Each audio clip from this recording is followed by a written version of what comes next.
The following presentation is part of Brinks, Hofer, Gilson, and Leon's series on the America Invents Act. Welcome to our V panel on the Transitional Program for Challenging Business Method Patents as part of the America Invents Act, coming into effect on September 16th in 2012. I am Linda Nadler, a patent attorney with Brinks, Hofer, Gilson, and Leon. In recent years, patent disputes relating to business method patents have received considerable attention at the United States Patent Office and in the courts, for instance, in Bilski v. Capos that ended up before the Supreme Court. To encourage resolution of such disputes at the United States Patent Office rather than in court, the America Invents Act includes provisions specifically directed to business method patents. This presentation includes the following parts. First, I will give a brief description of the transitional program. Then I will touch on the effects of the transitional program on litigation. Further, I will give a few practice pointers on measures that can be taken before the transitional program comes into effect. And finally, I will talk about steps that can be taken after the effective date of September 16th in 2012. The Transitional Program for Challenging Business Method Patents provides for a post-grant review of business method patents. That means it is only for patents covering business methods, which is a method or machine for data processing or other operations in financial activities, including tax strategies. The Transitional Program is not for technological inventions. The newly permissible post-grant review of business method patents can be requested only by entities that have been sued or accused of patent infringement relating to such a business method. While the America Invents Act only allows post-grant review for other patents, after September 16th in 2013, the Transitional Program allows petitioners to initiate a post-grant review against any business method patent at any time in the 8-year period between September 16th, 2012 and September 16th in 2020.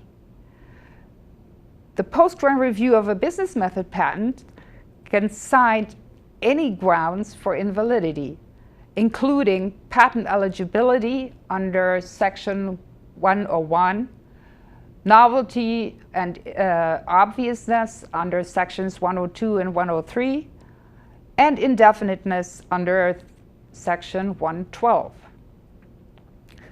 The prior art that can be cited depends on the version of patent law that was in force on the filing date of the business method patent application. Post-grant review has an estoppel effect on litigation and on other proceedings.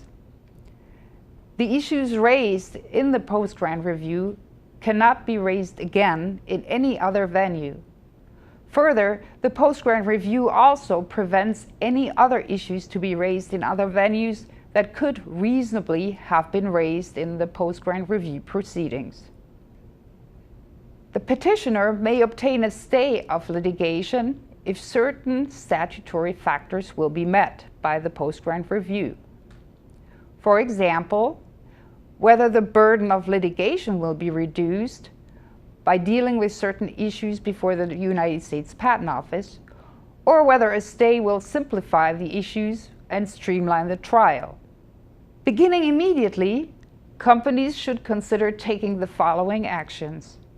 The company should review its pending patent applications to determine whether any involve subject matter that could fall under the definition of business methods. If that's a possibility, the company should consider modifying the claims of the patent application so that a resulting patent is no longer eligible for the transitional program and would survive other post-grant challenges. New patent applications should be written with details that take the claims outside the definition of a business method. If a company has been accused of infringing a business method patent, it should consult with its patent counsel whether the company will be able to wait until September 16, 2012 to request a post-grant review of the patent instead of going to court. If a company is accused of infringing a business method patent, a post-grant review might be a viable option if the situation meets certain conditions. Most important is a consideration of whether the accused company can reasonably argue that the patent is invalid. Since the transitional program is available only for business method claims, the company should ensure that it is challenging all possible relevant claims in one single proceeding. Toward that goal, counsel should determine whether all the claims in the patent are directed to business methods. If not, the transitional program cannot be used to challenge all claims. During the proceedings, the patent owner may file amended claims to enhance the validity of the patent.